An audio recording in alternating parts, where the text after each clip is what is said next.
Hello and happy Thursday. I'm Nancy from Nancy's Health and Wellness, and today I'm going to be talking about depression. This is sort of a not happy-go-lucky topic. This is a serious topic. And I saw a commercial not too long ago that kind of caught my eye. And it was about depression and how to seek help for it. And the people around this depressed person in this commercial were just basically saying, oh, come on, just snap out of it. Come on, tomorrow will be better. You can go ahead and just snap out of it. And, or if you did this or thought positively, you could just snap out of it. Now that's not how it works. Depression is a chemical issue in your body, and namely serotonin.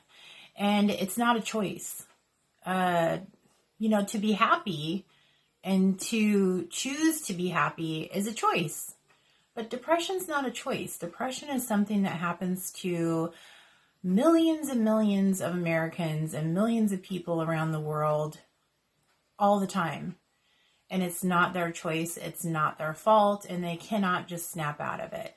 Now, I've really not had a lot of issues with depression in my life personally, but I did have postpartum depression after I had my son. And I had an aunt that had it for about 2 years, postpartum depression, after she had her, I think, third child. So anybody who has had postpartum depression knows how debilitating it can be. And if you're, naturally an optimistic kind of person like me or like, my aunt, getting, postpartum depression completely changes your behavior, changes you, changes everything. So I want to talk about how you can help somebody without not helping them, if that makes sense. So first you need to recognize signs in somebody who has depression. Generally, it is losing interest in activities that they once really liked, feeling extremely fatigued, sleeping too much, sleeping too little, anxious, mood swings. There's a variety of, symptoms that a person can exhibit that has depression. But what you want to do is you want to help them out in any way that you can. And sometimes they just want somebody to ask them if they're okay or listen to their issues because, not everyone can afford to go to a counselor or a therapist. I worked for a nonprofit agency years ago, and I worked as a clinician. I worked with people with clinical depression. I also had a family member who had clinical depression. So, if it gets severe enough, people can think about harming themselves. And that's a scary thought, but it's reality. It's the reality of the situation. So if you are suffering from depression and you feel like you need to talk to someone, there are many, many nonprofit agencies out there that can go, on a scale of your monthly income. Compass Health is a very good organization. I highly recommend them. They are nonprofit. They are extremely helpful.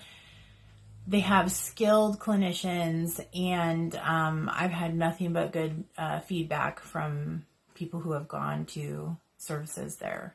So that's what I wanted to touch on today.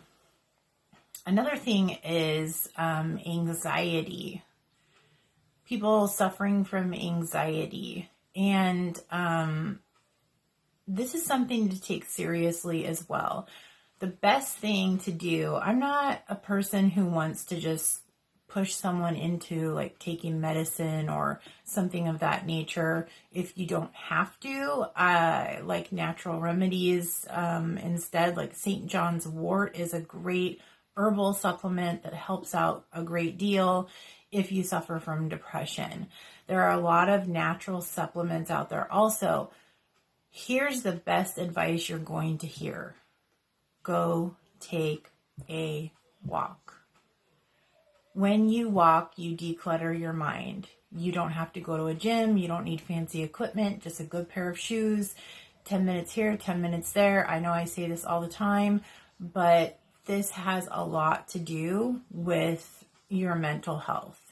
Your physical and your mental go hand in hand. And I say this all the time too. I'm a broken record, but at least you get what I'm saying because I say it a lot.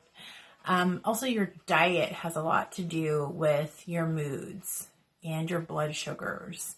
So without going into all of that, I would encourage you to keep an eye out for your friends or family members or a coworker, anyone that you're close to or that you see often, and just kind of make sure that they're doing okay. It only takes a couple minutes or a couple, seconds out of your day just to ask somebody, how you doing? And really mean it.